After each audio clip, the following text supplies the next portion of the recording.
सबसे पहले यहाँ उपस्थित सम्मानित अध्यक्ष हैं मेरे माननीय शिक्षकगण एवं नीर क्षीर विवेकी अर्थात दूध का दूध तथा पानी का पानी करने की क्षमता रखने वाले सभी निर्णायक मंडल एवं मेरे सभी प्रिय श्रोतागण, आप सभी को हमारा सादर नमस्कार। महोदया, आज हम जिस विषय पर चर्चा करने जा रहे हैं वह है कि जनसंख्या नियंत्रण ही भारत की सबसे बड़ी आवश्यकता है। महोदया, आज मैं अपने इस विवाद में पक्ष में विचार प्रस्तुत करने के लिए उपस्थित हूँ। महोदया, मैं अपने विचार पक्ष में प्रस्तुत करने के लिए यहाँ उपस्थित हूँ। मेरा तर्क है कि केवल जनसंख्या नियंत्रण पर ध्यान देना पर्याप्त नहीं है। युवाओं का सही उपयोग, रोजगार अवसर उतने ही महत्वपूर्ण है। महोदया, मैं आपकी इस बात से सहमत हूँ, परंतु जब देश की जनसंख्या अनियंत्रण होगी तो यही युवा शक्ति अवसर की बजाय बोझ बन सकती है। इसलिए हमें जनसंख्या नियंत्रण के साथ साथ अच्छी शिक्षा, अच्छी स्वास्थ्य व रोजगार पर भी ध्यान देना होगा। माननीय, हमें यह भी ध्यान देना होगा कि कठोर जनसंख्या नियंत्रण मानव अधिकारों का उल्लंघन कर सकता है और सामाजिक असंतुलता पैदा कर सकता है। सुप्रिय साथी, आपका ये विचार सही है, लेकिन हम इसे कठोर की बजाय सरल भी तो बना सकते हैं। हम गली गली जाकर इसका प्रचार करेंगे। माननीय, भारत के कुछ राज्य पहले ही कम जनसंख्या वाले हैं। पूरे देश में समान नियम लागू करना न्याय संगत नहीं होगा। सम्मानीय, मैं आपकी इस बात से सहमत हूँ, परंतु देश की जनसंख्या भी तो नियंत्रण नहीं है। मान्यवर, जनसंख्या नियंत्रण से केवल विकास की गति धीमी नहीं होगी, यह भी ध्यान देने योग्य है।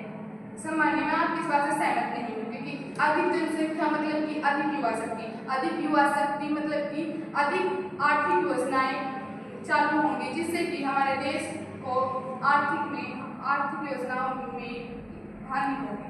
मान्यवर, मैं आपकी बात से सहमत हूँ, लेकिन जनसंख्या नियंत्रण से आर्थिक विकास प्रभावित नहीं होगा।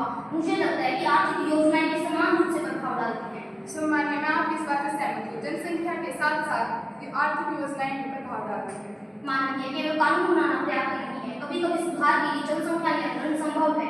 सम्मानित साथी, सिर्फ कानून ही इसके लिए उत्तरदायी नहीं है, हमें भी साथ मिलकर अपनी भूमिका को निभाना होगा। मान्यवर, मुझे लगता है कि ग्रामीण क्षेत्र में जागरूकता की कमी होने के कारण जनसंख्या बढ़ रही है। इसे सीधे नियंत्रण से नहीं रोका जा सकता। सुप्रिय साथी, हम जाएंगे, हम ग्रामीण व शहरी दोनों क्षेत्रों में इसका परचम फहराएंगे। माननीय, क्या आपको लगता है कि केवल जनसंख्या नियंत्रण शहरी क्षेत्रों में आवश्यक है, ग्रामीण क्षेत्रों में नहीं? सम्मानित साथी, अगर हमारे संविधान में ही सभी लोगों का सम्मान माना है, चाहे वे किसी भी जाति, धर्म, लिंग का हो, तो हम इसका इनकार कैसे कर सकते हैं?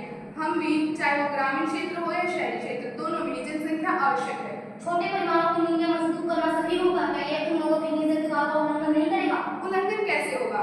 एक छोटे परिवार से ज्यादा एक देश प्रभावशाली होता है। मान्यवर, मैं आपकी बात से सहमत हूँ, लेकिन क्या हम केवल जनसंख्या नियंत्रण को लक्ष्य बनाकर देश की समृद्धि को बढ़ा सकते हैं? हाँ, निश्चित रूप से।